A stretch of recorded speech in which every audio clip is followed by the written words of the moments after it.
We got some talking to do. Episode 127. This was recorded 4 hours after 3 hours after what had happened today against Real Madrid. And best believe it, more, let's play the blame game for sure. Lose it. Oh my gosh. Hello. Hi. Hello. Oh my gosh. I am Crunk Chocolate. I am here with my show bros, Tarek, Sharpie Charlie. Thom Bomb will be here shortly. How's it going? How you doing? How you feeling? Yep. Dead man walking. That's about how it feels. This is like that silence. Yep. You know, man, my voice is trying to recover from the Super Bowl and playoff games for the boys basketball team. Shouts to my undefeated champions. So I am feeling as good as Man City's chances in Madrid next week, which is to say like a 5 out of 10. Just not that good at all. Oh, and like I said in the group chat, I appreciate you pushing through. You got some niggles, but you're here. You're persevering. You're pushing through. I'm okay out here. I got 60 good minutes in me, y'all. After that, I don't know. We're gonna see. You got a knock. Yeah. A vocal knock. Yep. Man, we are the most comprehensive show about Manchester City, covering both the men's and women's games, spanning both sides of the Mason-Dixon line. We making art over here. Capitalize the A. Before we get into anything else at all, please, if this is your first time on here on YouTube, hi. Please subscribe, like the video, leave a comment, share the link with another friend, being like, hey, I found this real dope City podcast on YouTube. Give us a listen. If you're listening, or maybe on the podcasting app, hello. Please rate 5 stars, leave a review, say some nice things. We appreciate all that. If you're wondering, hey, how can I help this podcast out? I love what they do. Well, we have a Patreon, and our $6 tier is where you can get amazing content, where like our Breaking Bread, our match preview series, where we cover both City men and women. We will be having Kudzi Musarara on to talk Leicester Liverpool women for this match on the weekend. I just chatted with Elijah Newsome of Coming Home Newcastle last night for City men's match against Newcastle. Those episodes will be out soon. And we have an interview series called Chopping It Up. And we will be chatting with Shireen Ahmed, most dope person. For the first time having her on. We have plenty of amazing episodes with other fantastic people and plenty more growing. $6 a month. That is how you can help and support an independent podcast. Thom Bomb, hi friend, how's it going? So I guess I forgot what it's like to be a sports fan in the Midwest, and like all the shit that you like root for just is terrible. Like for a good part of the 90s, for a good part of the 90s, the Royals were bad, the Chiefs were bad, Sporting Kansas City didn't exist, Kansas City Current obviously didn't exist, and so I watched a lot of college basketball. Mizzou was always coming up this short, and so it's just like it's terrible to sit in this. Like, I'm glad that I'll put it this way: the women's result in the FA Cup was probably the most positive result of any of my teams in the last 4 days. Yeah, I was. I was. It was like an hour ago. And Crunk's a good. I was going to say, because like he reached out to me and was like, "Hey," at halftime, he was like, "Hey, you all right, friend?" Like, I was like, "I'm going through it right now." I was like, "I'm not well, like at all." So I appreciated that, and like I think that kind of like helped me just kind of let go of what was happening. It was like I went to bed in the middle of the fourth quarter. I was like, "No, I'm not about to let 53 straight men like disappoint me. Like, why would I do that to myself? Why?" Why? Why would I do that to myself? Like, no, I'm not going to do it. So I'm going to bed. And I went to bed. So I just want to say Sunday brought me endless amounts of joy. I was just again why I don't have a voice. The amount of yelling I did when he threw that interception and white boy Coop Which took one? that thing back Which to one? the house. The one where Coop took it to the house. The first one. Oh, the first one. The first one. Go Hawks. The first Go one. Hawks. Shouts to Kurt Farron. Shouts to his white DB DEI program. You got Riley Moss in Denver. You got Coop out here getting famous. Hey, Dominique Foster have been on it for over 2 years. That boy can ball. The sheer joy. It felt like when the Bucks beat the Chiefs. I was like, yes, this is that. I need this in Trump's America. I need to watch his beloved MAGA loving fans be hurt. And I will say, Trump. Yes, I'm talking about Mahomes' family. Mahomes' family specifically. And they were standing over that boy. They were tripping over themselves to say hello to him. And no. The worst part was this: Chris Jones, big black ass, going out there and begging to shake hands with Donald Trump. That was the worst. That was the one that hurt the most. That was the one that hurt the ancestors didn't die for this shit. Y'all are gonna lose, lose. They did. That was the one that hurt the most. Yeah, when Tom said that that Crunk reached out to see if he was okay, in my mind I was thinking I wasn't gonna say it. I was like, he was probably like trying to rub it in just a little bit. I'm glad y'all losing. No, I would say this. I wanted the Chiefs to lose. My whole family, we was all in the house rooting for the Chiefs to lose. But there was a point where I was like, dang, this sucks for Tom.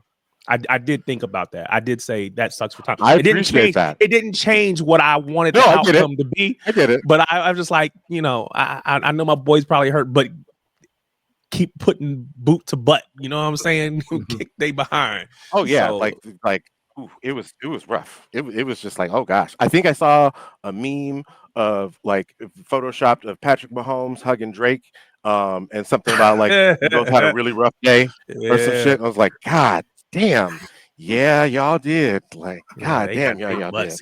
Kicked. We needed this in Black History Month. We did. Like it's been a hell of a 3 weeks in America for those that don't know. And boy, that was so rejuvenating. So thank you, Philadelphia. Thank you, Jalen Hurts, and your love of Frankie Beverly and Mays and all the old music. Thank you for your all-women team. Thank you, Devontae Smith. Thank you, AJ Brown, for just being bigger and faster than everybody. Core number 22. I won't say his name because God, we saw it. It just, again, it warmed my heart. And I didn't even think about Tom. I know a bunch of Chiefs fans. I'm close to them. I love y'all. I didn't think about y'all. I thought about the greater good. I thought about the greater good in Black America.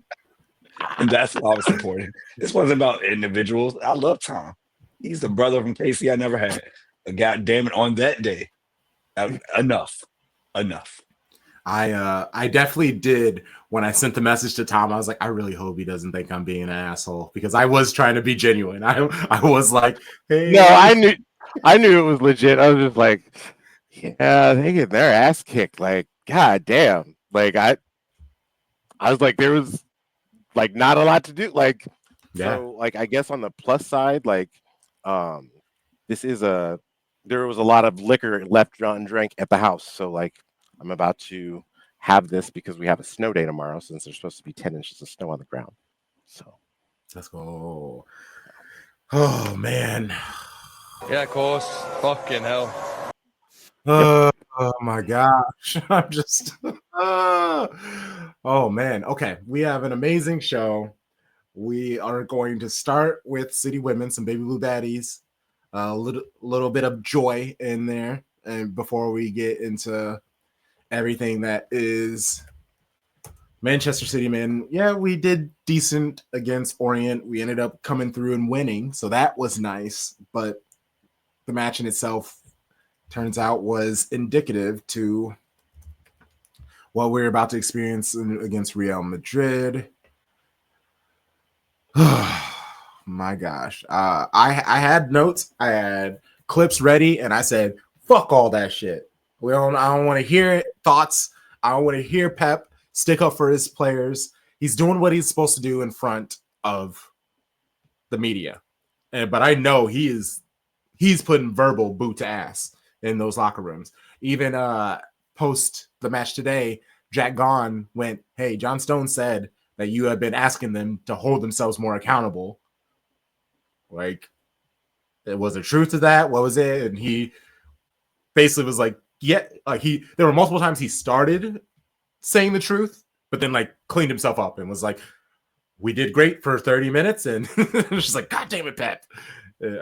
He's frustrating me, but he's doing technically what he is taking the heat. People aren't. I mean, they're going at the players, and we're definitely going to go at the players. Like I played blame game. That's happening. But first,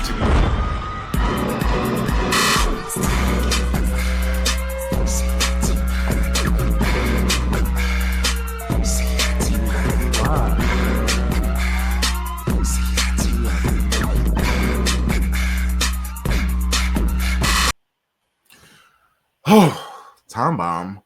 What are those baby blue baddies doing to him? Advancing in cup tournaments. That's cool. So that's good. I guess go back to the lit stream to like hear our thoughts about Bunny, because I can't do that again. Like I'm not about to do that. And honestly, what I will even just leave it at this is it is obvious City are just trying not necessarily to let this pass by, but they are trying not to incite anything. And whether that doesn't feel like it's enough or whatever, that's fine. They seem to be doing this collectively. The only thing I will say is it does worry me because whenever a player completely takes away their Instagram, that is worrisome. And especially because she has sponsorship. She has deals that I'm sure she has to probably put up with and deal and post and things like that. But obviously her sanity, her health, her joy comes first. And so we can leave it at that. Yes. No easy transition from that. So we're just going to talk about the, I'm just going to call it the regular Subway Cup. I'm not even going to add the extra names. We played Arsenal this time at Meadow Park. The lineup remained fairly the same. You saw Kasparai, Kanak, Alessandri, Lazelle started this match, which was a change. Yamisha in goal in the back line. Yui started in the midfield. Roard and Fowler started in the midfield, and Caroline and Viv and Fujino on the front line. In this particular match, you could tell like the team was missing Bunny. Like they in the first like 10 minutes of the match, like Arsenal really kind of put the hammer down on them. But I thought that this was one of the best matches that Abu Fujino had played. She didn't necessarily impact on the score sheet, but like her ability to get crosses in that match was, especially against like she had kind of Catley on a string. And I think on the other side we saw anybody who watches the NWSL has seen Kiro go up against Emily Fox, and we've seen the results of that. And I will leave that as that. But in the 26th minute, Viv is leading the break. She dribbles through two players, lays the ball off for Mary, who takes it pretty far to the touch line and then just unleashes a shot. I thought the angle was too narrow for her, but she found a way to nail it in there and with power. 1-0 City. You're feeling like yeah, go ahead. So before that, Mary accidentally kicked the ball at Kasparai and it bounced off her head and she fell down to the ground. After Mary scored that goal, she walked over to Kasparai and like kissed her on her forehead. I feel like you've seen Mary Fowler as a player in form, and this kind of was like Mary Fowler's statement match in a lot of different ways. in the first half, we see it out. You're feeling pretty good. I think to open the second half, my biggest thing was I wanted to make sure that we didn't like let it give up a penalty like with it, or excuse me, give up a goal within the first maybe 5 minutes of the half, because we had been doing that a lot lately. We were able to avoid that. However, Freedom Monum was able to release Stina Blackstenius, and Rebecca Canuck got back there and made a tackle on her, and I didn't feel great about it being a penalty. Yeah. And I didn't.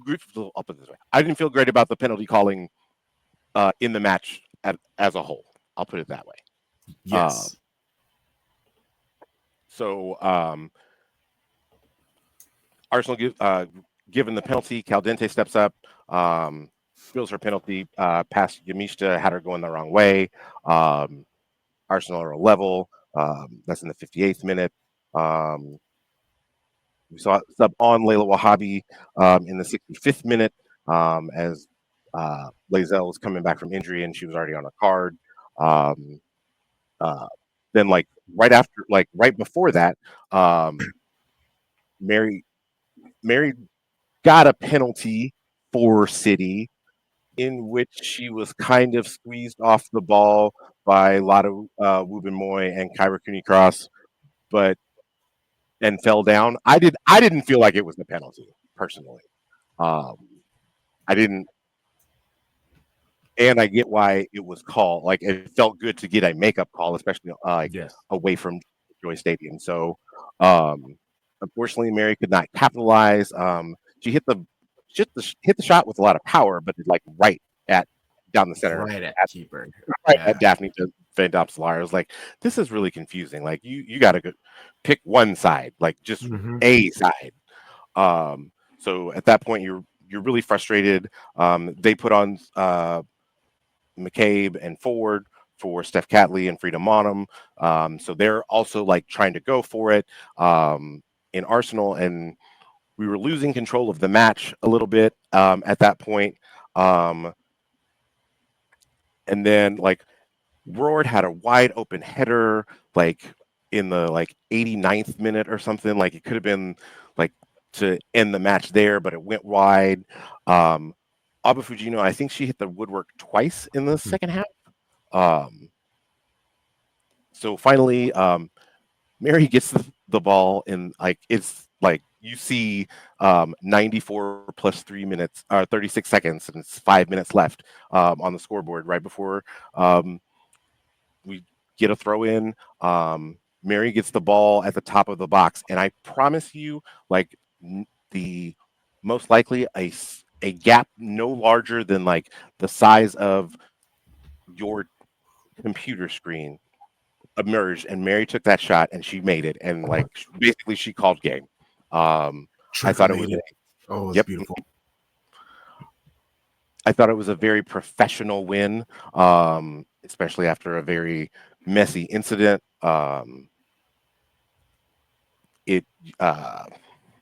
This advances us to play Chelsea, who beat West Ham in the Subway, the Eat Fresh. What is it? The Eat Fresh Subway Eat Fresh Cold Cup Combo Trophy, Footlong Trophy, something, I don't know. Lots of names.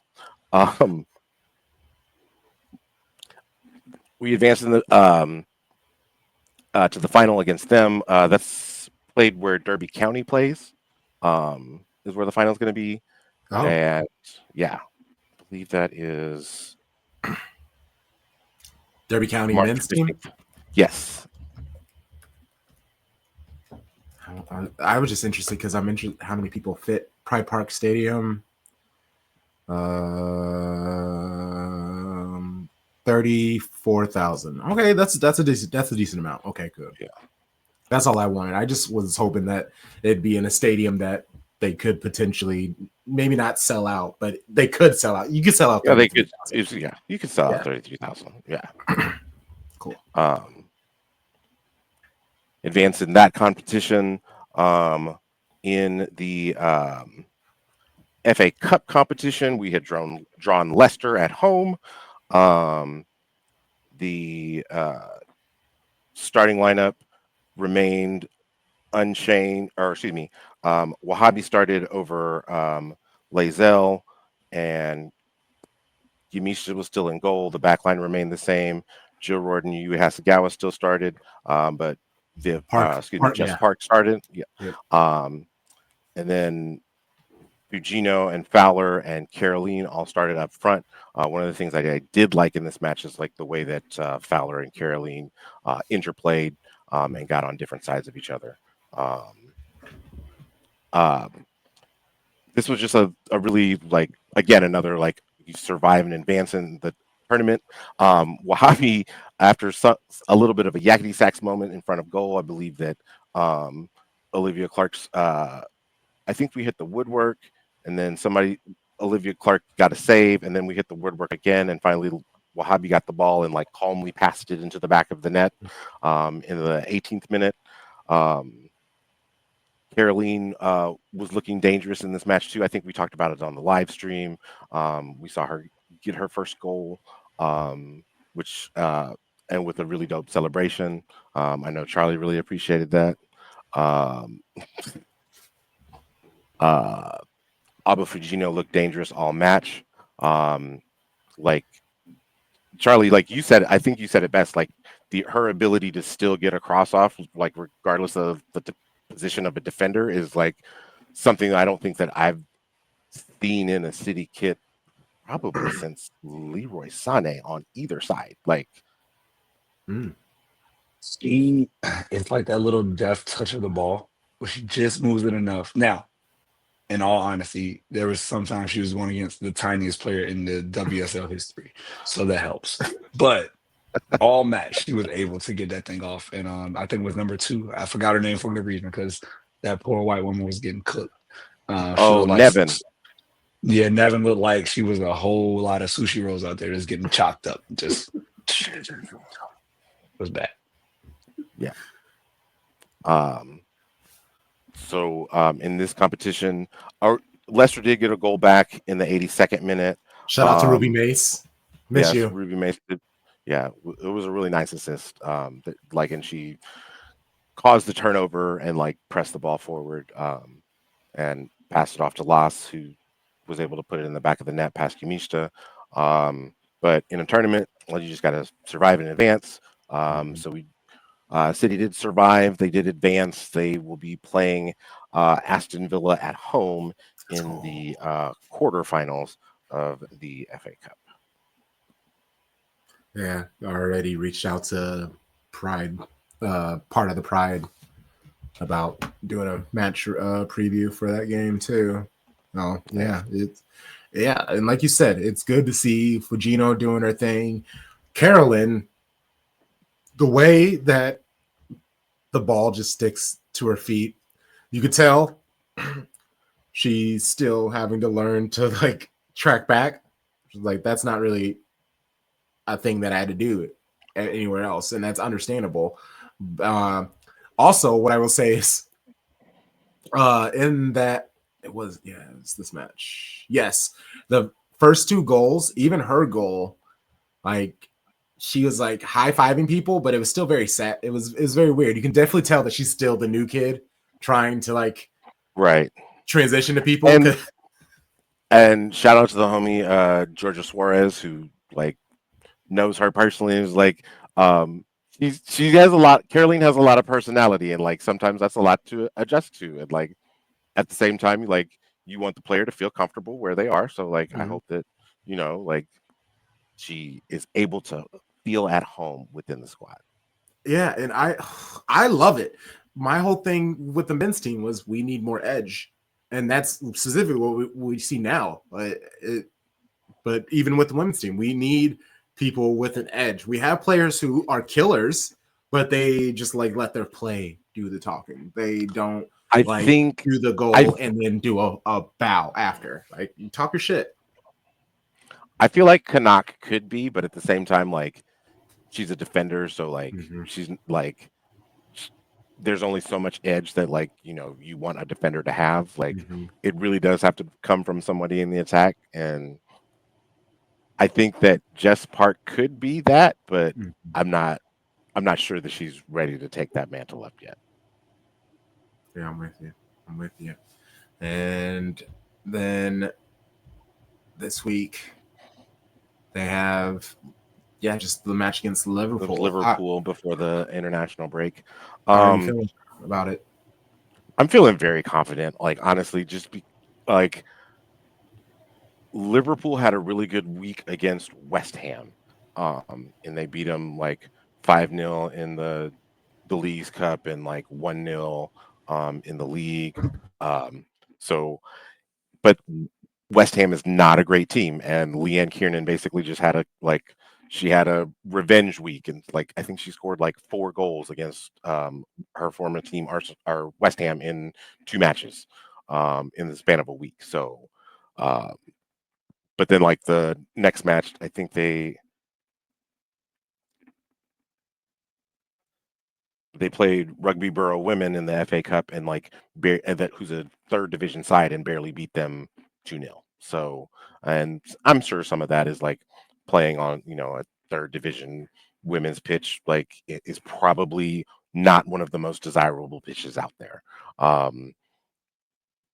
And you would think that they would be able to, like, because they left it really late. They didn't score like their goals until the last 10 minutes of the match.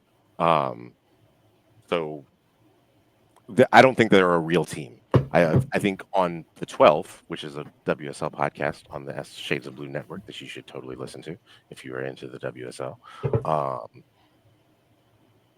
We were talking about Liverpool is probably the most disappointing team of the season. Like they only have 12 Absolutely. points from 12 matches. And like, I think we were expected, like, I literally said that Matt Beard was the best coach in the league. And look at what has happened. Like, so, like, Made us I think sick.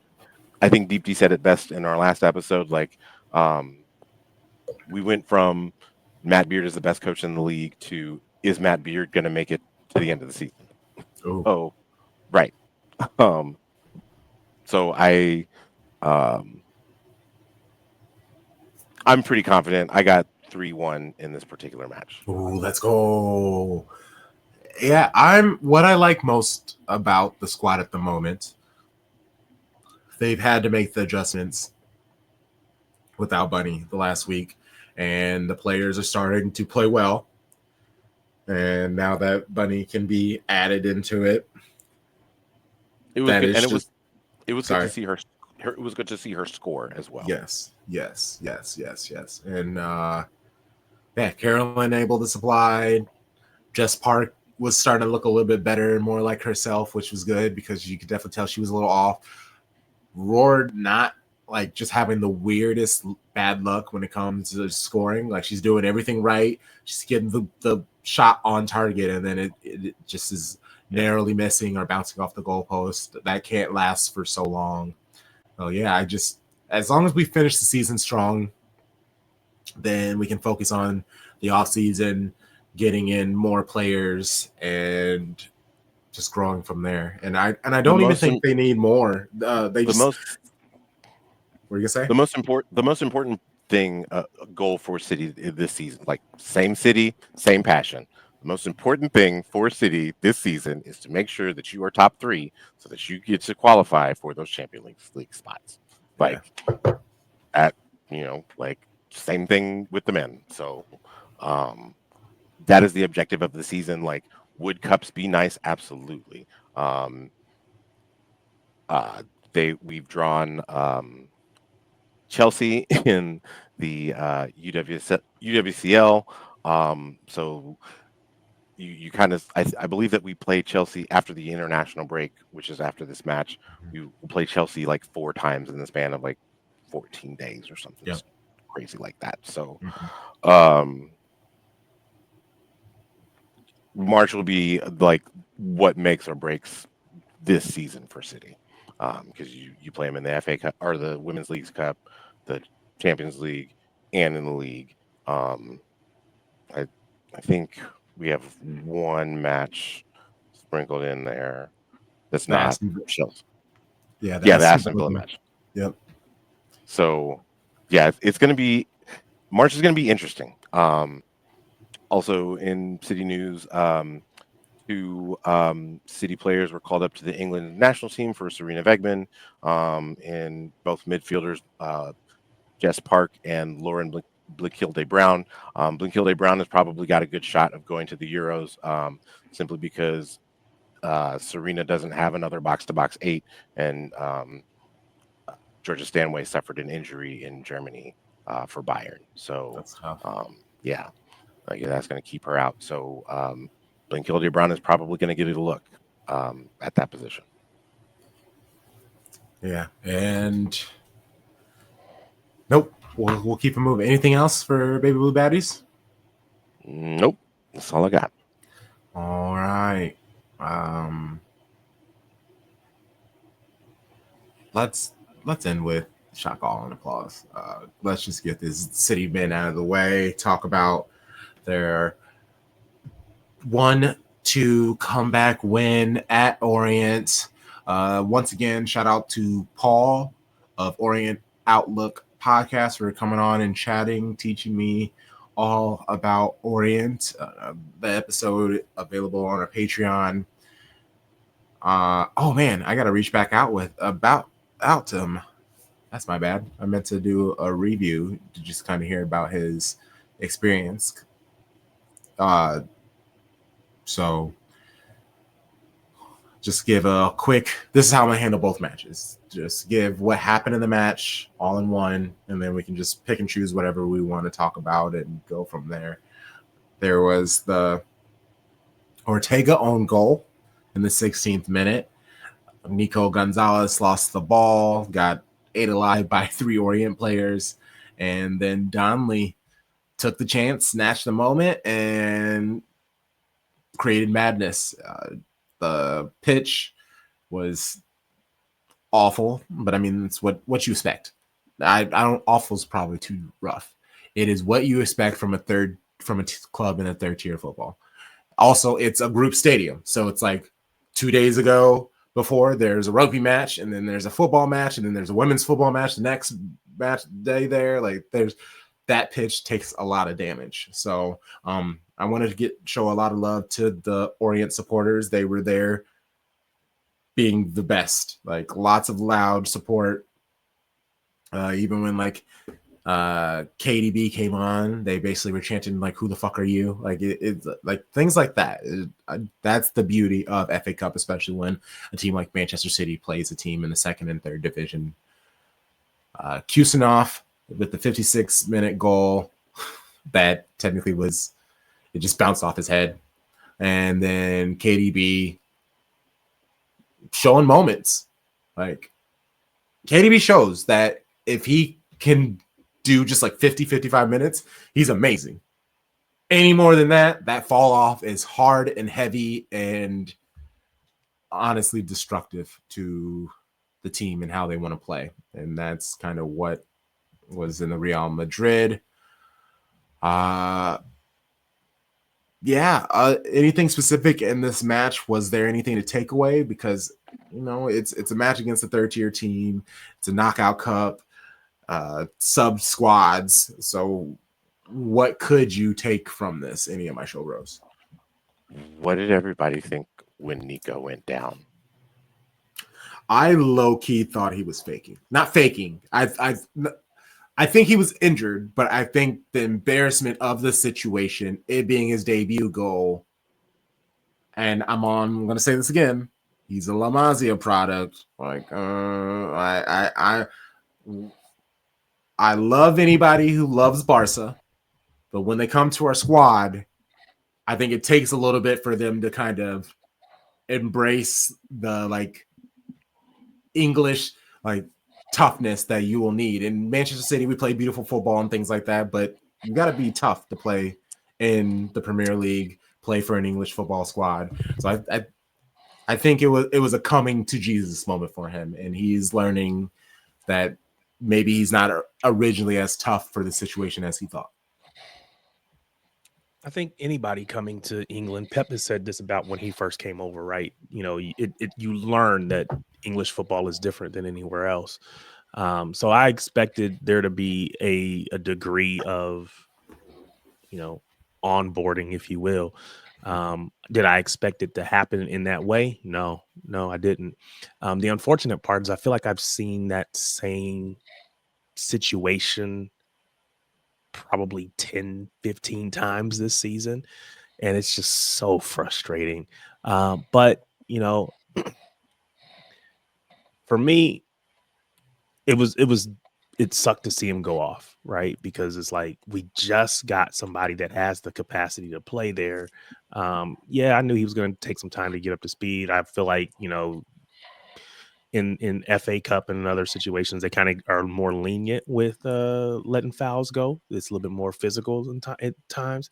So, it was always going to be a learning curve. But I wasn't concerned about him losing the ball. I was more concerned about his health and being able to play. So seeing him in the lineup for today's match, which we'll get to later, felt good because he's not like hurt. But we'll get there when we get there. But I didn't care about him losing the ball. I guess I knew there was going to be some amount of that we should expect. Yeah. In the moment, I was like, I've seen this before. It's happened to Gondo. It's happened to Kova. Rico, your center mid. First year of Rodri. Yeah, just being slow on the ball. That's why I didn't care. Yeah, but like the injury part of it, I was like, it's pain. Like it's truly like, oh, this really hurts. The man is heavy, so it's gonna be tough. But the shot, I want to focus on the goal. That's incredible. That's a hell of a hit. Like, I wasn't mad at it because it's just like, whoa, like Ortega did nothing wrong. This man just said, I'm going for it. And it happened to hit the crossbar and hit Ortega. Like, I wish it was counted as his goal and not an own goal. Yeah. Just for like history. That's the only thing what you did. Yeah, you know what you did. The YouTube clip would be there. The post would be there. Or X, like Instagram. Like, it's going to live forever because that's historical. Historic. So, once that happened, I'm just like, well, we got to get 2 goals. Okay, we'll get 2 goals. And I wasn't worried about the match or anything. It was just like, credit to you. It reminds me of what's the hit? The Everton dude hit that time. No, it was Everton. He has a dad that played soccer. Oh shoot, the one that won goal of the season. Yeah, against us. Why am I not black player? Has like 3 names. Anyways, it'll come back. Yeah, but yes, it reminded me like another world dude. I'm like, great job, credit to you. You got it. I can see the goal too. Yeah. And I have it clipped. I was gonna share it today, but I got I would say distracted, but honestly, I was just nervous about this match all day. So I just hid under anime all day and didn't post or anything. But I have it clipped of that goal, and you're while it's all happening, you're like, Nico, pass. Oh man, you can't be losing that ball. Oh, like you're calling it. It's just like, oh, Nico, you can't. Oh no, because it was that easy. It was like, and it's Andres Townsend who hit the goal for Everton or whatever. Yes. But yeah, it's like I saw it happening. I'm like, oh yeah, this is not either. We're gonna give up a chance, or it just looks bad in your debut, and both things happened, and he got hurt. So it was like a tic-tac-toe of bullshit. It's like all the worst that could happen. Literally the worst possible scenario. Luckily, it was early in the match. And it's Leyton Orient. So, whatever. We move. Who scored the first goal? The goal was the header, right? Kuznetsov was ours. Kuznetsov. Yeah. Okay, got it. Okay.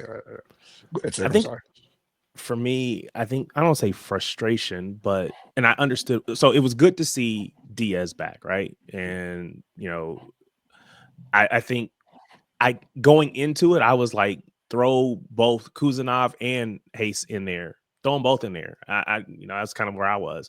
So I'm glad they both got a chance to appear. But I felt like, again, they could have both. Maybe not. Maybe because again they have to adjust to the to the new league and new environment, whatever. But I was thinking that they could have played more, I guess. And it was all Pep. He even said it. He was asked about it. He was just like, I thought it would be a lot to put on. And I understand why he did it. Yeah, exactly. And I like the swap. And specifically Diaz could only do 45 minutes, so that's why he subbed Diaz in. So he's like, all right, let's just swap both of them. I think he wanted to give Heiss more time, but yeah, he wanted to have at least one person who is comfortable enough in the system. Nico O'Reilly, again, he's playing great. He looked great throughout the match. He handled himself despite playing left back. And Grealish was amazing. And anything else specifically from this match? No, not for me. It's whatever. For me, Grealish, that's a game-winning pass. Like, that's huge to play. I will say this, his skill set, I don't think Daku plays that ball. I don't think Marmoush plays that ball. Stevino might, but like he's probably the best, and Foden could. Like he's probably the best person that could have done that. And I was really impressed to see Kev get to it. Like that was a hell of a run. Yeah. But it was because he was fresh, right? If he would have started the match, he probably wouldn't have the legs to get there. Yeah, there's no way he's gonna get there. Yeah. As a sub, he's on, he can make the run and a deft touch. It was a proper winner for a really strong match against a side that like that's the match you talk about with your family forever. Mm-hmm. Like whatever you do in your life, we played Man City after 4 in a row in the Premier League, and Kevin De Bruyne scored a winner. But bro, our club had them up 1-0. We fought hard, like, and it was what happened. That's why like their fans, their fans were so supportive. Yes, it was like they won because they were just like, this is all you could ask for out of the performance. It wasn't a Salford win where it was 8-0. No, you fought hard and you left it all on the pitch. And they had some units out there. Yes, they did. 39-year-old guys coming on just ready to take all the meat out of a tackle they could. Massive dudes. Like just large people that clearly play rugby and football. So yeah, credits to them, man. That was really cups high. And we're not Liverpool. That part. We'll get to that. I know that we'll get to that. So I'll leave it. Yeah, baby. And okay, so then we'll move on to Manchester City versus Real Madrid. First of 2 legs. It was at the Etihad. I'm not gonna lie. When I first saw the Rodri tifo, and it was digging at Vinny, as much as I loved it, it felt very similar to like when Holland first said, stay humble. Like, I love it, but we're already struggling to like take the piss of someone like Real Madrid, who's won 14 Champions Leagues. Like, I don't know. It was beautiful. Like, it was absolutely beautiful. The tifo was amazing. And it was good to see Rodri on the bench. But it felt like we were playing ourselves. I respected it. I'm happy the supporters were like talking shit. Like, because it's a very true fact. Like, they've been crying. Ronaldo came out crying. Vinny's been crying. Let it go. Like, you know, like, and you back your players, you back your club. I don't think it added any extra motivation, right? Like Real wants to get the win regardless. They are starting a front 3 of Vinny, Mbappe, and Rodrigo. Like eventually the play gonna be and Jude behind him. Like we're gonna have to deal with it regardless. So you might as well come out and say something and you know have everybody get riled up because we're talking about the atmosphere and the empty hat and all that. So like be hyped, you know. Credit to them. 1894, y'all got it. Yeah. Vibes were bad. The vibes were bad. It reminded me too much of like the other game that Rodri like watched that was a big time game in the Super Bowl, like where the vibes were bad. Like it just like something about you were scarred. I was scarred. I was definitely scarred. Man's got some 100%. Trauma. And I was like, no, I don't love this. Yeah, like I love it because yes, talk your shit and all that stuff, but like I don't know. Yeah. And also when else are you gonna be able to use it against Real Madrid? Like I get it. But it was just like, bro, the second I saw it, like I legit, my spidey senses went up, and I was like, "That's not good. That's not good." So the lineup starting 11. I guess let me say the lineup first, and then I'll give my quick thoughts. Ederson in goal, Vardiol, Ake, Diaz, Akanji is the back line. Stones was added into the midfield officially for like the first time it feels like the season. Stones, Silva, KDB, Grealish on the left, Savio on the right, Haaland up top. We knew that this was, the size, physicality, that is kind of what we've struggled with in Champions League. This also very much says possession. We're going to try to beat them 1-2, 2-1. That's what made me apprehensive, because you trying to beat Real Madrid, and I get that's what we did a couple years ago.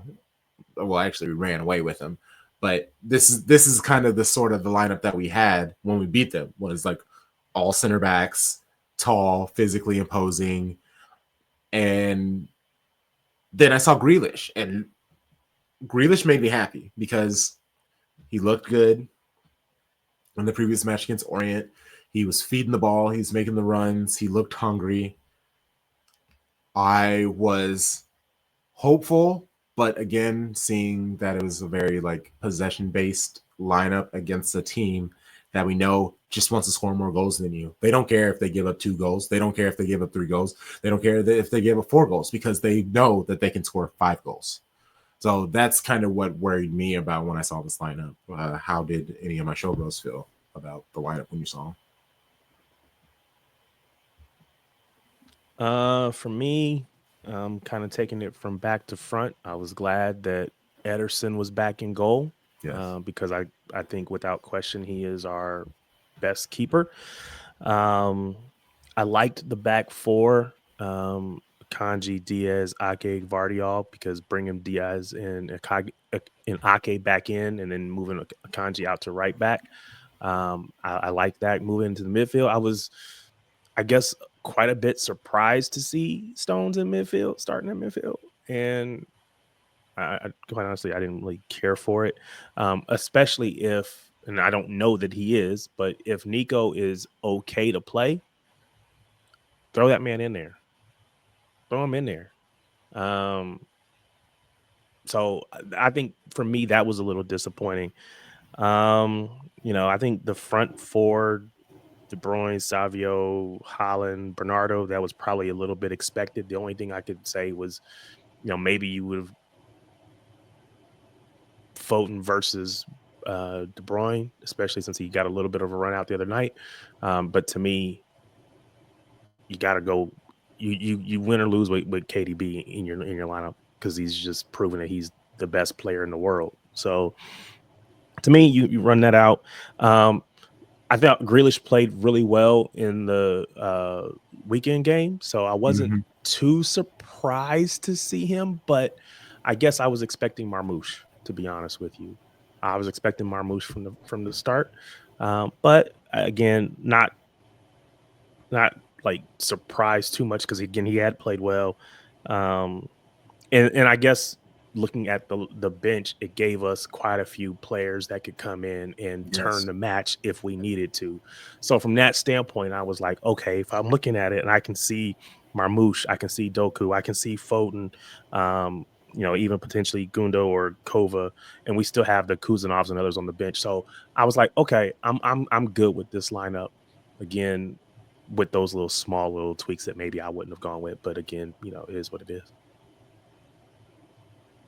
When I saw John Stones in the lineup, I audibly said, it was like, oh, Mr. Glass is starting in the midfield. That's fun. I honestly, I didn't even think that he was going to make the 90. There's that. The fact that he played a full 90. When was the last time that John Stones did that in any match? Also, he had to, though. Yes, he had to. And it kind of showed that he had to, and it showed why later in the match. I guess I know that Grealish played well. I think I also expected Marmoush to to start, only because like they started Chow Mini as the right-sided center back, and I just thought like you probably want to create as much confusion as like which one of these players, like, is KDB going to run through this channel? Is Marmoush going to run through this channel? Is Holland going to run through this channel? Like,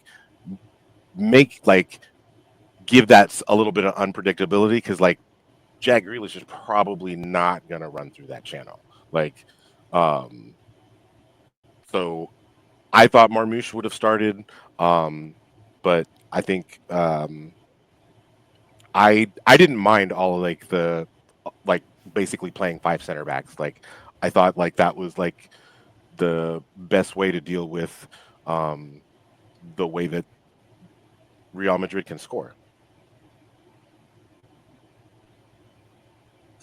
I was actually really happy to line up. I like the size. I like knowing that we weren't gonna concede a corner goal because we were bigger than them. Yeah. Which was nice, and that physicality has been missing. Um, so I will leave it there, and then as we get into the match, especially the second half, I have some more thoughts about lineup changes because I thought they were very questionable. Okay, so I mean, we can kind of get into it because I did the watch along, so it was by myself, which was good because then I could just kind of stress out and just give my thoughts. And I liked the lineup, and Jack Grealish was amazing. And it actually upsets me that he just had a 6.2 rating on FotMob. What he did is specifically because we were doing a possession-based lineup, I got why Grealish was in there. If we couldn't have 5 defenders and Marmoush, because Marmoush would have messed everything up. He would have, in the best way. He would have been attacking, which is what we needed, but that's not how he had set the squad up. Grealish was the only person, I don't want to say the only person, he was the main person who was willing to take the ball and run at people. In this match, there were also times where he was running wide and he was making the runs and people were feeding him the over the ball over the top. He was aggressive. He was pushing it, and he got the fouls. He was running through the midfield, holding onto the ball. He's making multiple players kind of like chase him around. He was the chaos that was needed. He was the courage that nobody had once he left. The second he went, because I saw him grab his hamstring, and I was like, oh God, he's gone. There we go. And then 3 minutes later, he's off. Phil Foden came on. We've been calling him Reggie for the season for a reason. And I was like, are we getting Phil Foden or are we getting Reggie? And his first touch, I was like, oh, we got Reggie. Like, you knew who it was. And it was him. It was Stones at moments. There were so many players that when you need to have the courage to take the ball and run at someone, they don't. They think that they're doing the right thing by turning back and recycling the ball, but you recycle the ball, and now you have Vinny Jr., Rodrigo, Jude Bellingham, and Kylian Mbappe running forward, moving with momentum towards the ball. And we saw every single time, if they would get just the tiniest bit of the foot on the ball, that gives them enough time with the creativity, their athleticism, they're going to win every single time. And now we have to retreat against Kylian Mbappe, Vinny Jr., Rodrigo, Jude Bellingham.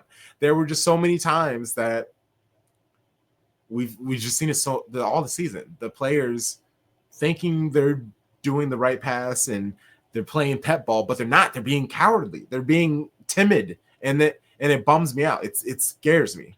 I want to push back That's because fine. I saw the first half differently. I saw it as, okay, yes, they're gonna have chances, but getting the goal that Grealish helped create, the chest down from Vardiol was gorgeous. Like, I'm wearing a Vardiol shirt. Like, I feel amazing. Love him. VAR tried. You tried to take it away from us. I was surprised because it's always, VAR is always slow in England, but it's always pretty quick in Europe. to the point where everybody complains, well, why can't we be like Europe? Why does it take so long in the Premier League? So when it was taking 3 to 4 minutes, I'm like, what's going on? They're trying to take away. And I guess when you see it, the little image they show, yeah, it was very tight, but in real time, it didn't seem that tight to me. And I'm like, why is it taking this long? Yeah, agree. But like Grealish creating that was beautiful. I will say the injury changed it. However, I like Pep's tactics for the first half. Yeah. It was like, hey, don't give this match away. Because if you go mano a mano with that front four, front five, you're fucked. You can't do it. So let's control the pace, gain possession, rely on our stability, create chances when we have it.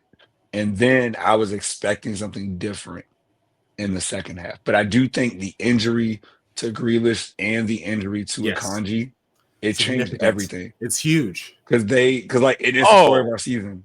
Yeah. Like, because when the moment that I knew that City was not winning this match was when I saw the announcer board that had, 82 for what's Akanji's number?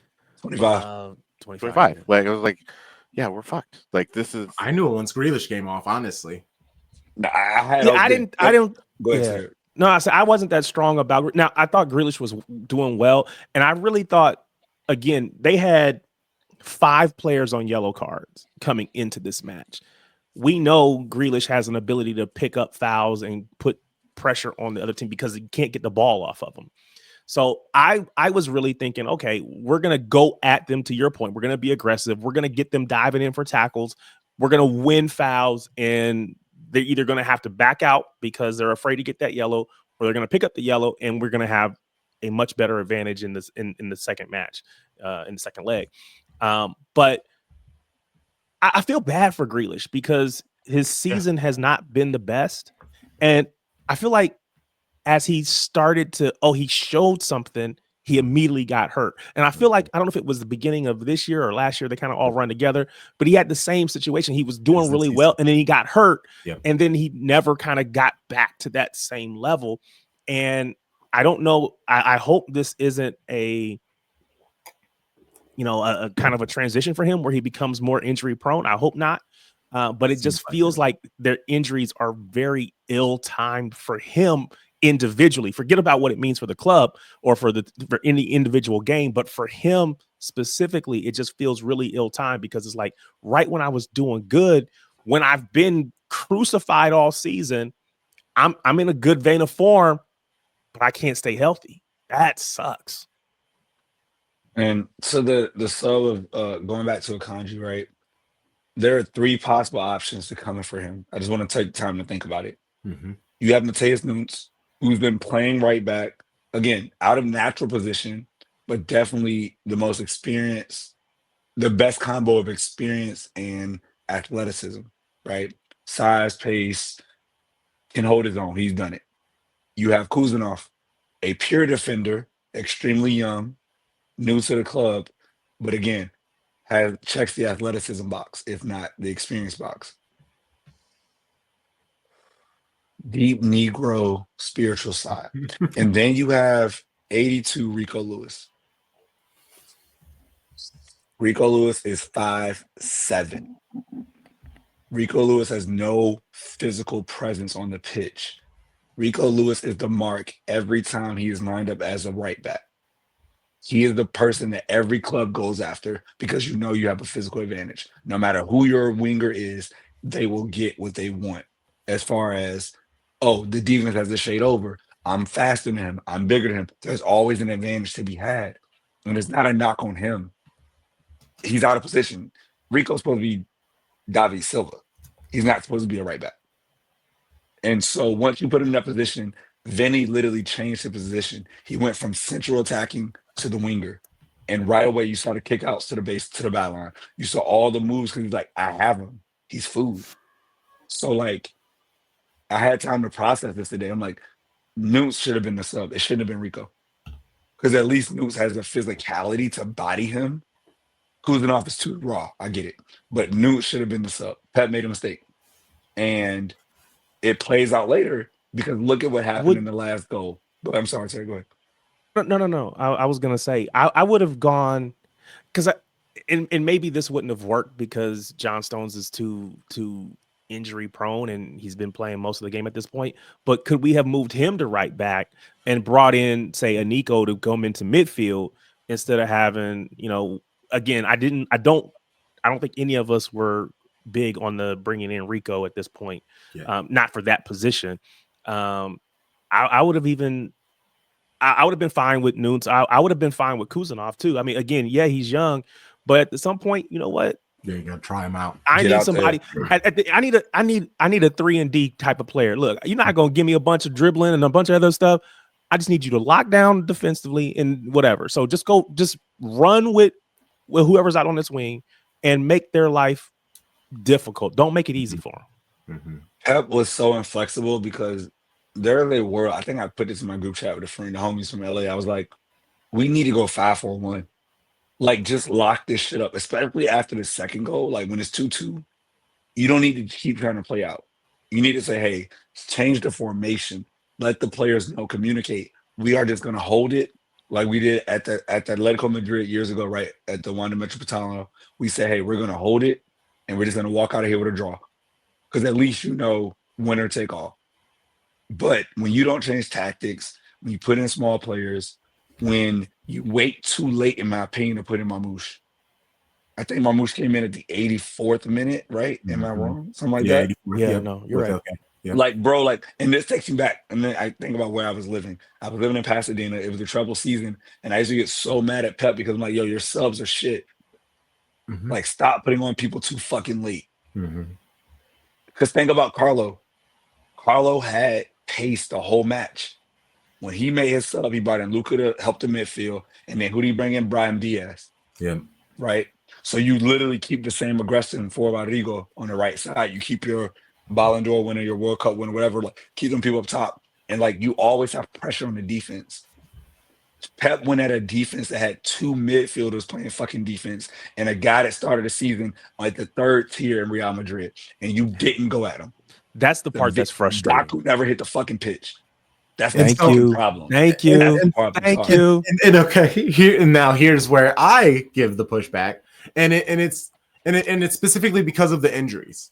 Because we said it when we were talking about the lineups with the way that it was set up. It was very defensively, and best case scenario, we do our thing, we get the 1-goal lead, we go into the second half, and now you can. Because I was like, hey, this is what happens once we finally make the subs. We can either take like Ake or Akanji off, whoever is basically or Ake or Stones off.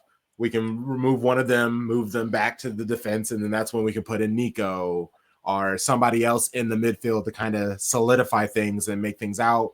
From there, we can take KDB off, put on Marmoush. We can make the attack and keep the energy. But once you have to take off Grealish and put on Phil Foden, where obviously Phil Foden didn't have it to run all out the entire match. Maybe he would have had it if it was just 35 minutes or something like that. I don't know, but his lack of intensity, and then once you bring in, but he did win the penalty though. Yes, but I feel like that was like that was the huge, one good bro. moment. Like, that was the, that and I don't want to amazing. take from it, but that was the one moment that he actually went, hey, I remember and he had the one shot. He had the one shot. But that was when he literally just got on. So he went from when he just got on to damn near 40 minutes later. Those were the two times that he kind of snatched the moment. He remembered, hey, I'm Phil fucking Foden. And those were those moments. But other than that, I just felt like there were multiple times he got the ball. There were multiple times when Rico got the ball. And the first thing he's doing is looking backwards. But we said it. With Rico back there, he can't help Phil with the press because he's not fast enough to really get up and press against anybody. And even if he does, they're quick enough. He's not strong enough to kind of knock them off the ball like Akanji could. Because Akanji got a couple of fouls that way. He ran up on him and just knocked him over. Hey, who cares? We'll give it the ball. We can move back, slow things down. Rico, if he got up there, all it would take is Vinny to hit the ball back, and then they can hit the ball over him, and Vinny now has like a little burn over him. Rico had to stay back, and that's what really just like destroyed everything. Our press wasn't the same. Phil didn't have the intensity. Then Phil also didn't have Rico to help support him with the intensity. So once that happened, they just had as much freedom as possible. And that's where I would have liked Pep to just, yes, that's when you need to bring Marmoush on earlier. That's when you need to be like, hey, obviously our defense isn't it. Our possession isn't doing what our possession needs to do. Let's just try to outscore them. Let's just try. And I think that's what he tried to do at the end. I hope Pep has realized, though, at the end of the match, we cannot end games with a Kovacic Gundo midfield. If you want to start the match, that's great. Because when they start the match, they do fine. Because again, they're full of energy. They can control the mood, the pace of the match early in the match. But when you throw one of them on to help each other, and then they have to get caught up to speed, that obviously is like a huge weakness for them. And we already know what it is. It was just very frustrating. But again, he put on Nico, put this pressure on these players, but he doesn't want to do that. He wants to, and I get it. You want to trust the players that you have. You want to put on Rico Lewis to trust Rico Lewis. Unfortunately, we're learning this season. Rico Lewis he doesn't have the upside that we think he has. Because even if we move him to the midfield, he does great in small spaces. But what about teams like Real Madrid? We actually have huge spaces with them. There were so many times where I would just go, run, dribble up, go up. But instead they would get it and then they would try to turn around, and then that's when the four names that we've been saying a million times would close in, push the ball back, and then they'd start pressing. Ederson did, I don't want to say great, because if there was an offside, if it wasn't offside, he would have gave up a penalty. But he did have some good saves. His distribution was key. But even the 2 goals that he participated in giving up, the players didn't move up close enough. He had no idea who to pass it to. And if you go long with the ball, we lose possession. If we go short with the ball, we lose possession. He didn't know what to do. And then when our defense obviously is lacking, our defense is obviously in their heads, he's trying to force the situation. So that's why he's coming running out. He's trying to do what he can as far away as he is. And that's what when they are struggling early in the match, Ederson does great.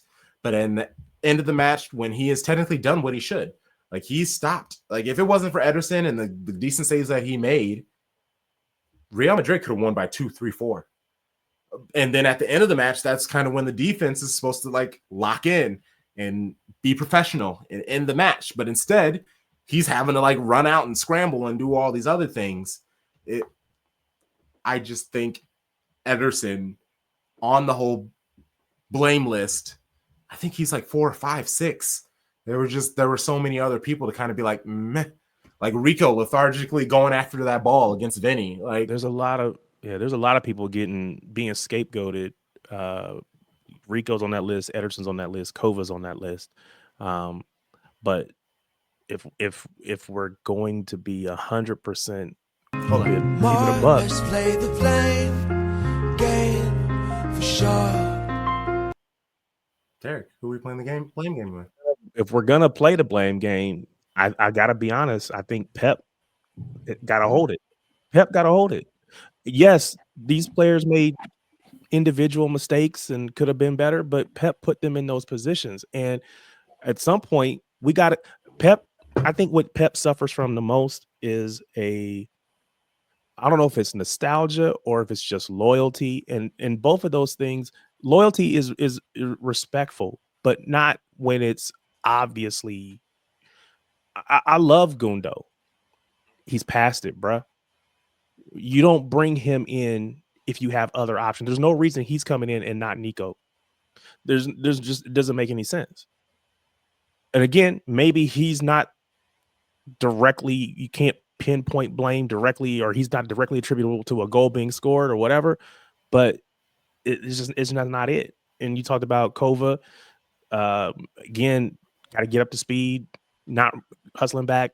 Rico is just physically undermanned and just doesn't. There were a lot of, again, I felt like even if when you brought in Phil, he could have brought Omar Marmoush in right then. Because again, you talk about being direct and going to goal. And again, we want to. I saw somebody say there's two ways you can win a game. You can try to hold your opponent to, fewer goals, or you can try to outscore. And I feel like our defense this game, maybe we had Diaz, we had Akanji, we had Ake, so maybe we feel like, okay, we can be a bit more secure in the back. And we were for the most part when all four of them were playing. But we don't have any track record this season of being able to be defensively solid. So we need to go out there and score 15. Hang 2 touchdowns on folks. I do something. Go get goals. Stop, trying to just shut up shop, and we don't have the capability to do so. So I feel like all those individual players, yes, we can name them, but to me, it's got to be Pep. Charlie, you was going to say something a while back. I don't know if you probably forgot it at this point, though. Nah, I got you. And I just got the notification the official snow day is happening here in DC. Let's go. We love it. Yeah. Live on air. That was a fist bump because I felt like Tiger Woods. But here's what I would say. I try to be, when you give criticism, right? Try to be solutions oriented. What would you have done? Don't tell me the problem, tell me a solution. I have no issue, honestly, with Phil for Grealish. I think that's fine. I understand in the second sub Pep makes, I understand bringing on, I'm sorry, that's the mistake. Because he was Rico, that was the Rico Akanji. The Rico mistake, right? So if you switch it, now you go Newts at halftime for Akanji. Then here's the issue. When he made that sub for Kova, he should have put on 3 people right then. Yeah. Like, go for the gusto. It should have been Kova. It should have been Daku. It should have been Newts. Like, Mamouche, Daku, and Kova. I'll take it. Because now you can shift Foden inside. Foden is not a winger. No. It's a miracle that he was able to dribble that far and get that penalty. That's not his skill set. Tight pockets, quick shots, quick passes. That's what Foden does. We keep doing it. It's like when we know Bernardo's at a winger, he's not a winger. Stop doing it. Like, Pep is the greatest manager of all time, and he keeps doing the same stupid shit with this player that he knows better than anybody else, but he won't put him in the right positions. So I can't be mad at Foden for not exploding on the wing because he's not a fucking winger. Let Daku cook somebody. Let Marmoush run at you over the top. We know the potential and what these players can do well, so let them fucking do it. That's all fair. And, like, so here's my solution. When we go to Madrid, we go to the Bernabeu, down a goal on aggregate. This is all I want to see. I'm going to read it out. I want to see a front 6 of Haaland, Daku, Savinho, Marmoush, Foden. Sorry, front 5. So Haaland's up top. Those 4 are across. 2 wingers, Daku, Savinho. The mid behind him, like Alvarez used to do, Marmoush and Foden. Because now you have explosion. They have fear. If they come with that same back line with fucking 2 midfielders, we got people to go at you. You don't have a rest. There is no like, oh, I got Bernardo over here. Cool. I got 33-year-old Kevin De Bruyne. Cool. He ain't going to run past me. I'm good. Like, every player in that front 5 I just named can attack. And so you got to go for it. You can't wait anymore. We're down a goal. I'd rather lose and have Nico start and have Kuzanov start on the right wing, in the right back. Like, go for the fucking goal. Go for the throat. And if you lose, we go down shooting, fuck it. All right, let's go get 4th place and win the FA Cup. But, like, don't go out here and give me 3 fucking 30-year-olds again. And it's not their fault they're old. It's your fault for playing them. Like, I'm a millennial. I love millennials. Give me Gen Z. I need Gen Z on the pitch. That's it. I'm with you. Yeah, you talked about Ederson. I had written, because I had this piece of paper in front of me because I was working and whatever, and I just was writing notes as the match was going on. I'm watching it here, and I wrote Ederson, and then I put parens. I said, "Man of the match?" ? And then, like, the second half of the second half happened, and I was like, "Oh God, did I jinx the man?" But he's just he can be a little too aggressive coming out of that box. It's like at some point, I don't want to say you got to trust the people in front of you, but you kind of got to let them clean that up and you stay back. When you come out and there's nobody back, if you don't get there, now it's wide open and now we're scrambling. And so maybe, again, he's aged as well, right? So maybe things that he used to get to, can't get to anymore, but he doesn't, it's one of those things where I'm almost 50. And in my head, I can still do some things that I physically just can't do anymore. But you got to understand that what my head thinks I can do and what my body really truly can do aren't the same. And you got to adjust. You're not 23 anymore. So that don't come out there for that. Let them clean that up. You stay back, and be able to protect your box. So that was interesting. I thought I wrote another note at 40-minute mark. I was like, we need a second goal before halftime. We didn't get that second goal. And I felt like that we were pushing, we were on top. We needed that goal to really assert our dominance right there. And it didn't happen. And unfortunately, we capitulated down the stretch, but it wasn't for, I don't think they were, they were better than us in moments, but we had it, I guess, to a certain extent. I wrote down Gundo instead of Nico. What? Throws up hands. Tom, do you think we can win in Madrid? And not just win. Win by 2 to not force pins, right? Like, do you think we can win by 2? Who, this squad?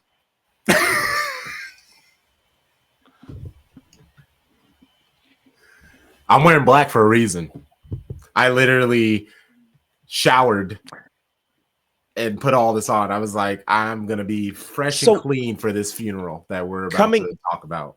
Coming into the match, did you genuinely think we were going to win?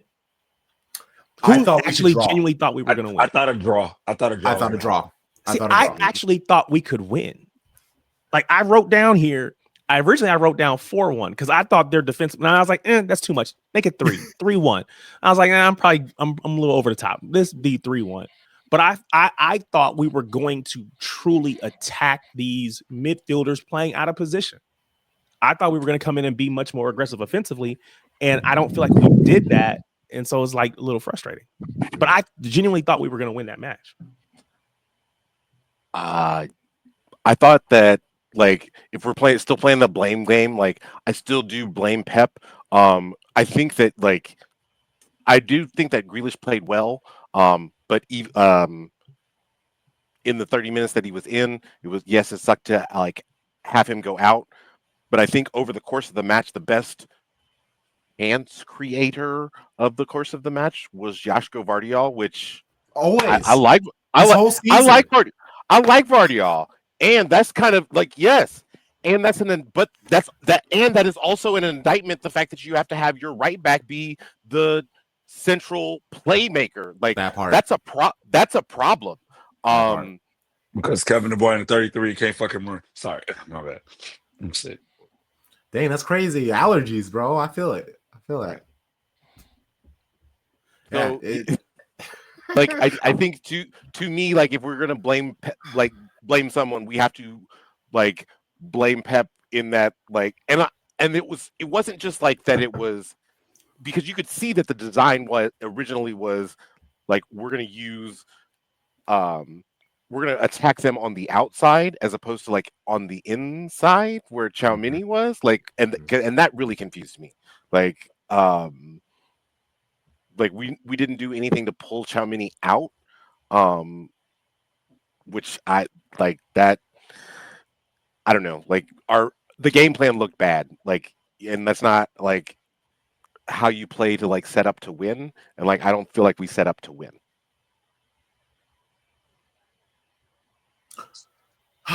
No, he definitely did. No one played Newcastle this weekend. Yep. The Newcastle. I know it's not getting any easier.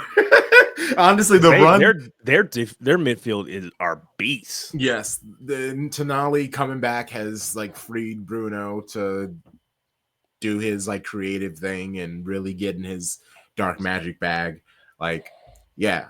Anything else about this match before we move on to like Chakal and applause and the I just want to say, if you're listening or watching this, I want you to Google Blue Monday by Annie Lee, because that painting is exactly how I feel with the rest of February for Manchester City Football Club, man. It is. I am stressed. I am nervous. It's like isn't it? Newcastle, Real Madrid, Liverpool. Yeah. I believe that's the next three. And then our bogey team in Spurs. Yeah. I would honestly settle for a draw every match in February. I'm not gonna lie. That's why I am. I want to like survive and then thrive in March. Like we can't. I don't want to lose. I'm tired of losing. Just give me draws. Draws are great. I'm over this club. I'm over this squad. I'm over Pep. That's what I'm over. Not the squad. I'm over Pep's bitch ass selections. He needs to grow some fucking balls and play the kids. Stop playing millennials. Stop starting millennials. I'm so thankful that Viana's coming in. This is a new body who doesn't have the ties to the players. So he can be like, look, Pep, I know you love these players, but they all have to go. They all have to go. I need to force you to do something. I think that's a given, though. Like, we know. He knows it. He's like, fuck, I waited too late. Like, he's saying it, but he's still playing his people. Like, again, he's still and that's the problem. He's gonna play them till they run out of contract. But like, they won't be on the pitch in August. That's for damn sure. Yeah, I don't know, man. It's like, what did we bring in all these new players for? And yes, I get it. This is the Champions League against Real Madrid. But if they're better than what we have, you put out the best we got. And they may not have the experience, but if Nico couldn't handle Orient, respectfully, like he had his moments, but if he got swallowed up against Orient, he got hurt, man. Like, yes, that's different type of football. If he can get overwhelmed by Orient, he can get overwhelmed by Real. But he's played Premier League. He's played Champions League football before, right? Yeah. So he's playing for, was it Porto? He's played at this level. He's not a Leyton Orient level player. It just so happened that again he got caught again making that adjustment. But he's played Champions League. He's played with Barca against Real. So it's not like this ain't new to him. We got to trust him. I don't know, man. It's a little frustrating. No, I'm technically with you. I'm with you. Okay. So this match against Newcastle. It's gonna be tough. Again, do we have to?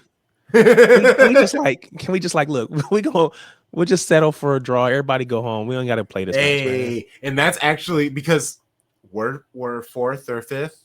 And so like honestly, if we both draw, that's best case scenario. Let us both just stay where we are and just we have the rest of the season to decide where to go from here and there. But if we don't have Ake, if we don't have a Kanji, and that's forcing like Stones and Diaz, which Kujanov is gonna have to start again. He has to. Like he's good. I think he's ready. I love you so much. But Rico as a defender, it's over. It's done with. It worked at the new U19s, the U18s, but we got big boys with big boy bodies. We got meaty men slapping meat. We cannot deal with this. Sir, it's a wrestling phrase. It's a wrestling I know, but sir, I'm not young, but the young host would have been like pause in there somewhere. I'm sure. We got meaty men slapping meat. It was like, whoa. Like, I don't even know what are we talking about here. That was a Skinamax moment. I was like, whoa. It's not Skinamax, it's wrestling. No, you said meaty man slapping meat. That is Skinamax. Only that shade. Is a subcategory of your favorite website. When you're out there on Patreon, there's a separate category for the only shade. It's a little bit more. That's a $20 level. It's no charge. That's a $20 level. Okay. Yeah, because that man said meaty men slapping meat. Dog. And I'm a very progressive man. But dog, you can't say that. hey, that's hilarious, bro. I'm looking at Bournemouth's schedule, about to talk about shit, and this man said media man slapping me, and it all went out the window. I can't focus anymore. I'm done. I'm over it. Sorry, I had to bring some silly. I had to bring some joy. You brought way more than silly, Crump. You brought a different level. That wasn't silly. That was triple X. That's not silly. Oh, you got graphic. You didn't get silly. Shout out to Big E. Oh my god. I am done. I did. This episode gonna have to have a parental advisory. Oh, of course. There's already our episode. Put that shit up there. Yep. Oh, I for sure hit no, it's not for kids every single time I upload on YouTube. No, not for kids.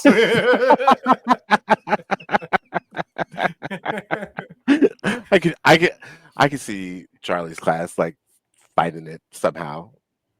It's like, no. I would have had to stop class. We wouldn't have been able to focus. Everybody would have been done. 13, 14-year-old boys, meaty man slapping me. Oh, yeah. Hey, yo! I would have to take off the next day. I can't come back to that. You got to have a break. There's no way I can walk in the room again. And everybody's like, damn, it was what? Meaty man slapping me? Like, and it's like, what it is? It's just a lot of M's. It's a lot of M's. It's a lesson on alliteration, but man, right? We love those things. It's too much. It's too much. It's too visual. Way too. I can see it too much. I don't want to see that. No offense. Love everybody. I don't want to think about meaty men slapping me. Not while you're looking up the opponent's Bournemouth schedule because they got a fucking easy run, and I'm worried about us being top 4. But no, now I'm thinking about meaty man slapping me, and I ain't got a voice. I feel like Kevin De Bruyne on the pitch. I can't keep up with this shit. I'm done. It's the 70th minute. I'm out of here. I'm over it. I can't. Oh my god. I'm over. Okay, perfect time.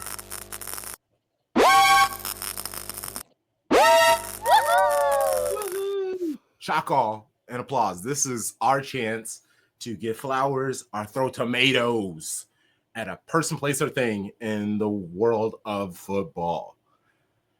Yeah. Bournemouth is like, I'm annoyed that we have to deal with. These are the squads that I wouldn't expect us to have to like be like, all right, cool. I'm having a battle Bournemouth. I'm having a battle Fulham. Like, I'm having a battle Nottingham Forest. These are the teams that are keeping potential joy from us. I don't like this. Like, I enjoy it. The word parity is pushed around a lot in American sports, but I haven't had to deal with that in the last decade here for Manchester City, and it's stupid. That's all I got to say about everything. I'm going to kick this off with Bournemouth because they beat Everton in the FA Cup to advance. Unlike my real shock and applause. Shout out to Plymouth. We love Pilgrims. Thank you. We love Pilgrims. It's crazy. For beating. We didn't land on Plymouth Rock. Land on us. I didn't know you were going to go there, but great minds think alike. Hey, it's in the culture. Thank you for being Liverpool. Arne Slot underestimated them. They whooped that ass. You don't leave people home, Arnie. You just leave them on the bench. Because you got to bring in hitters. Like everybody keeps saying it. Bring in your big hitters in the second half. Look what happens. You'll learn it's okay. No quiet, no trouble for you. Cool. But Bournemouth's schedule, bro. Listen to this, and I'm done. I'm done talking because I can't talk anymore. in the PL, Southampton, Wolves, Brighton, Spurs, Brentford, Ipswich, West Ham, Fulham, Palace, United. That is 10 matches. They will not be the underdog in any of those 10 matches.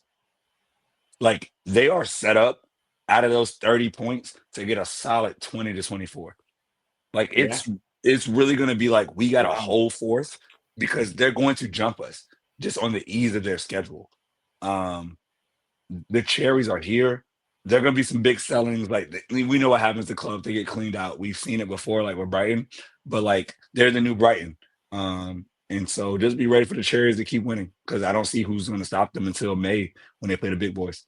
You don't think they'll just have even like a Brighton or I mean, I would say Tottenham normally, but I can't count on them. I But don't like think Wolves Brighton's have been good enough now. Wolves have been playing really well recently. No, And they're again, still you Wolves, wouldn't though. think that just Don't trust record wise, but they've been playing well. I don't. I would Trust say them. this. I think my point is that they will be favored now because they drop points. Favorite, yeah, That's why fair I enough. think they get like 20 to 24 of those 30 points, probably 20-ish, right?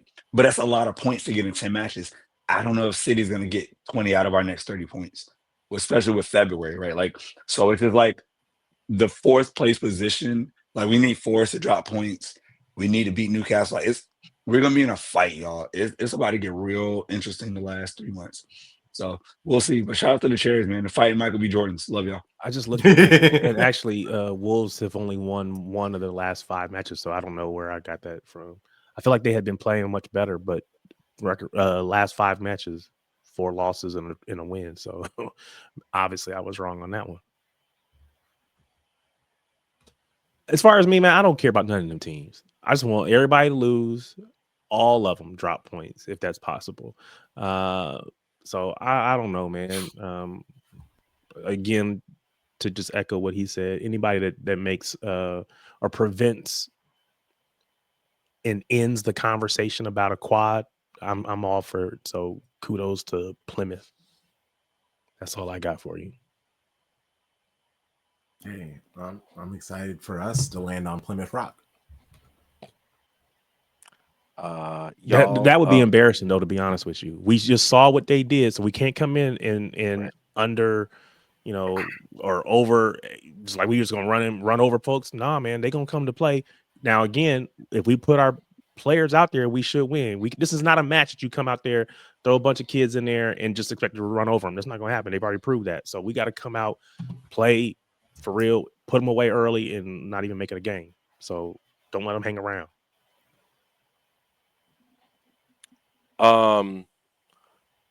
Big shocker, guys. Serena Vegman put the 3 Lionesses team out. Do you know who was not on that squad? Do you know? See, I didn't know if you were gonna bring this up or not. Do you know? Do you know? Chloe Kelly. Do you know who was? Oh, she was not. She was not listed on the squad. But do you know who was listed on the squad? Nikita Paris was listed in the squad, and it is a Happy Black History Month. Amen.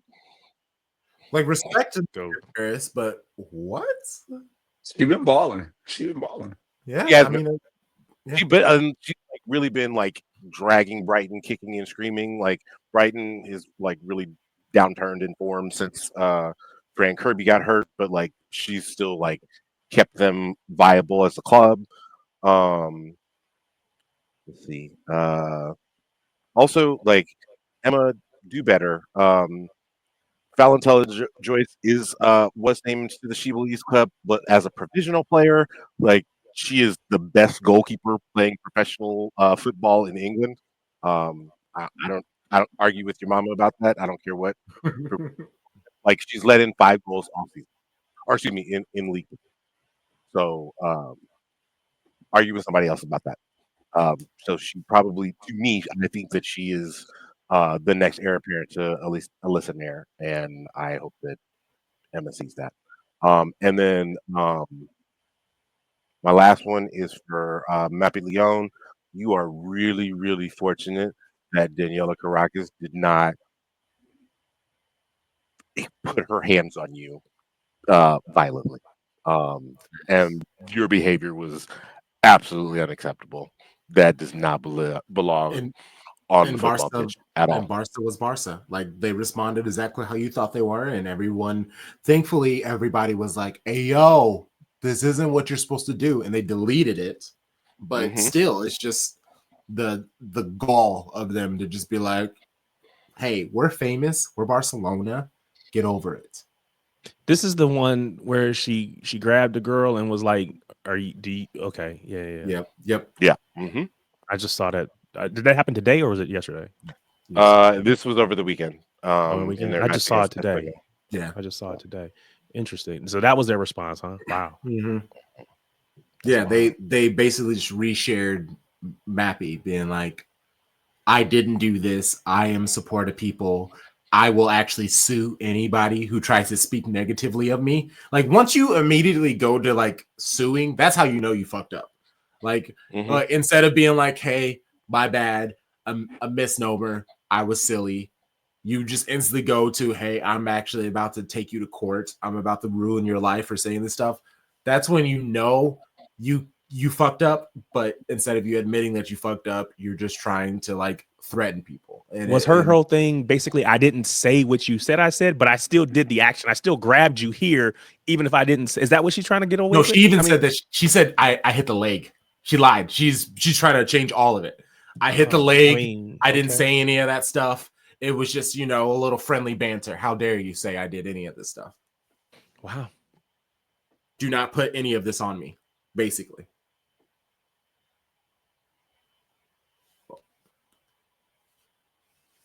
Please go to the video on YouTube because y'all need to see Charlie's face when he reacts to this. I know, yes. This is your first time hearing this. Oh. Heard it, never watched it. Knew a controversy happened. Never literally went to X and searched Mappy Leon. The video's right there. The audacity. Yeah, like literally looks down, pats, and then like the push on top of it. Like it's a multi-layered attack. Like it's you know fun. what? Yeah. The hypocrisy on everything that the Spanish Federation did to y'all, and your stand looks so ridiculous now because of how you treat someone of a darker hue. Because you don't do that against other people you play against. Mm-hmm. That are Spanish. So Mappy, that's some bullshit. And that's unacceptable. That's terrible. That's really vile. That's ridiculous. Nice. Man. But it is what it is, and it doesn't surprise me.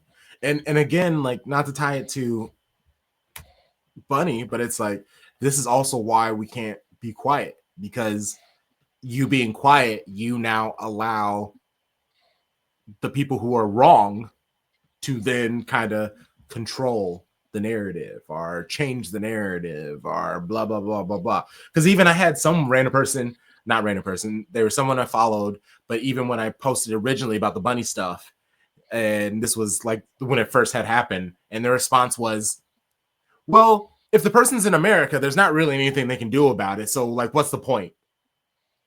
They have already given up before finding out where the abuse to Bunny had happened. Like they had already been like, what's the point? And that's what frustrates me about it, where people are so quickly to be like, well, it's difficult to prove things nowadays, so why even bother? And that's what pisses me the fuck off. So instead of like responding to them and being like, fuck you, I just unfollowed them and kept it moving. But yeah, great shows for you this week. Like I said, Patreon $6 tier, you'll get amazing interview series, chopping it up with Shireen Ahmed, Breaking Bread, our match preview series, City Women with Kudzi, Newcastle, the men's match with Elijah Newsom. That was great. And we have our lit stream coming up. We have our special guest, Noisy Pod. It's been a while. Kenan Pearson and Sunshine. So yeah, tons of great shows coming for you. Please check us out. We are on any social media app. If we are on it, at Shades of Blue and W, at Shades of Blue and W. Thom Bomb, we'll start with you. Let people know where they can find you and the things that you do.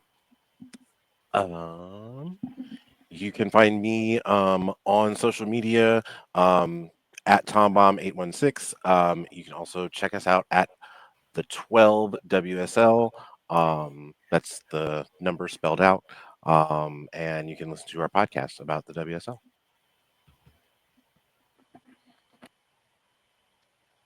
Oh, find me at Sharpie Charlie on social media. Find me at Tarek Peterson, TarikPeterson, at Tarek Peterson. Hey, the vibes. Shady gang, shady gang, shady gang.